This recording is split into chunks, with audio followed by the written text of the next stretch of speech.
Imagine being forced to marry and sleep with your own brother, uncle, or cousin, all to keep your family's bloodline pure. For centuries, royal families gambled with genetics, risking horrifying consequences to preserve their power. Twisted family trees, tragic children, mental collapse, and shocking secrets they never wanted the world to know. Today, we're diving into the shocking, tragic, and sometimes downright disturbing stories of history's most inbred women. And trust me, the woman at number 1 will leave you speechless. Kicking off our list at number 10, Isabella II of Spain. Reigning from 1833 to 1868, her name is practically synonymous with the devastating consequences of royal inbreeding.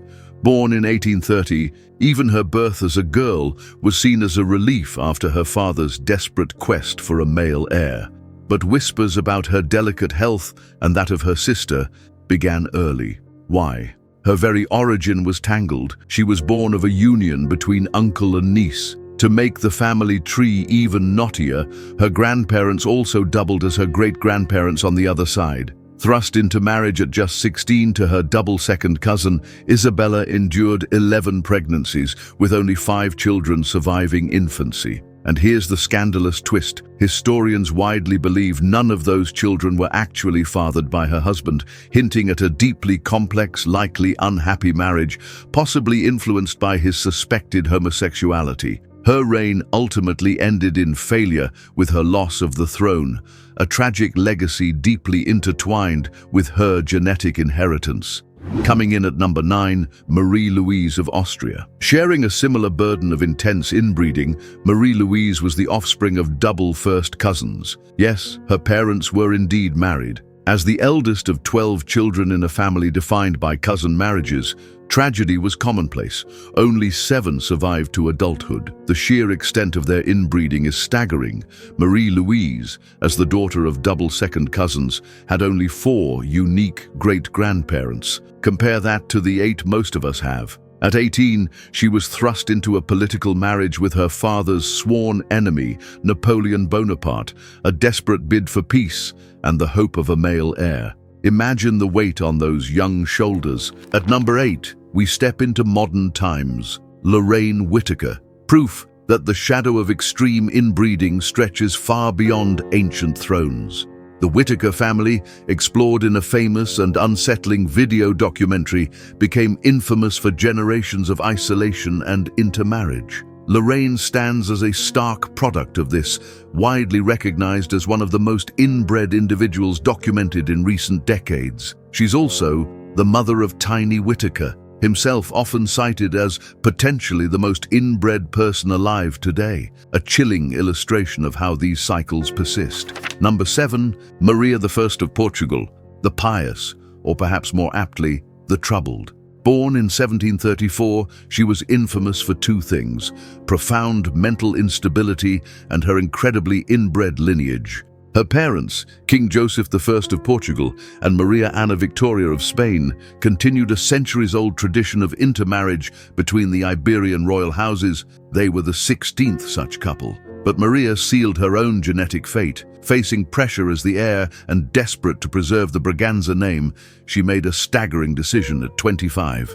She married her own uncle. The consequences were brutal. Half of her children tragically succumbed to complications directly linked to their intense inbreeding. Number 6, Marie-Louise Elizabeth d'Orléans. Her life reads like a Gothic tragedy, fueled by dynastic pressure. Her very birth was controversial, born from the deeply unhappy marriage of Philip II, Duke of Orléans, who was forced to wed his illegitimate cousin, daughter of Louis XIV.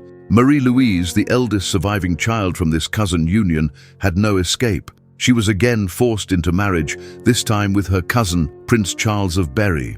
Their union produced 3 infants, all dying tragically young. Was it the crushing weight of their shared bloodline, or Marie-Louise's documented severe alcoholism, a coping mechanism reportedly begun at the shockingly young age of 14? Historians still debate the exact cause, but the outcome remains heartbreaking. At number 5, a less-known but fascinating figure, Princess Alexia of Greece. Born in 1964, She and her 4 siblings represent one of the last royal marriages between a reigning king and a royal princess. But look closer at her parents, Queen Anne-Marie of Denmark and King Constantine II of Greece. They weren't just spouses, they were second cousins and third cousins, twice over.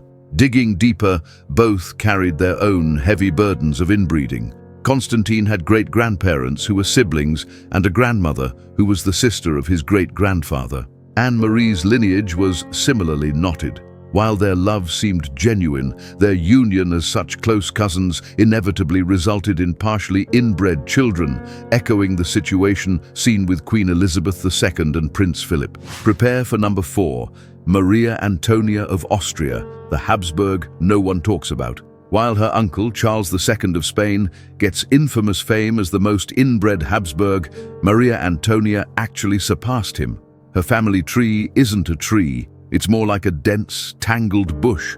Some might even say a circle. The sheer density of intermarriage meant her coefficient of inbreeding, a genetic measure, was higher than even that of a child born to 2 full siblings. Her story is often overshadowed, but genetically she stands alone at the pinnacle of Habsburg inbreeding. Number 3 takes us back millennia, mummies 317A and 317B. These names won't ring bells, but their story is etched in ancient tragedy. Born around 1300 BC, these tiny Egyptians were the stillborn or infant daughters of the legendary pharaoh Tutankhamun and his wife Ankhesenamun. Their short lives scream of the consequences of intense inbreeding. Ankhesenamun wasn't just Tut's wife, she was his half-sister, sharing the same father. Tutankhamun's own lineage was riddled with generations of sibling marriage. The genetic toll was simply too high for these infants to overcome. At number 2, we confront a modern horror, Kimberly Colts, a pseudonym protecting her identity. She is arguably the most inbred person alive today. The Colts family became infamous in Australia for operating like a cult, engaging in unspeakably illegal and inhumane practices across generations.